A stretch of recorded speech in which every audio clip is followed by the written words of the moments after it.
Kereta korang guna banyak speaker tapi bunyi bersepah. Macam mana nak settle? So, tune lah audio kereta korang dengan DSP1012 daripada Audiobank. Kalau korang nak tahu, DSP ni dia berfungsi untuk tune equalizer, time alignment dan juga crossover point supaya bunyi yang terhasil lebih teratur dan jelas. Equalizer DSP ni dia ada 31 band untuk setiap channel tau. So, korang boleh tune korang punya speaker dengan lebih detail. Barulah sedap audio korang. Ianya mempunyai 80W RMS untuk 8 channel dan 150W RMS untuk 2 channel yang mana ia boleh di-bridgekan dan menghasilkan 250W RMS untuk 1 channel.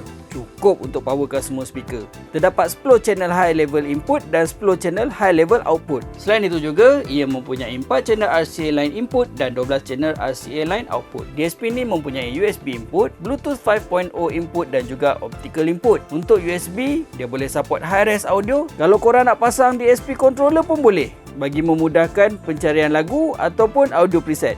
Saiznya yang agak compact memudahkan korang untuk simpan produk ni di dalam kereta.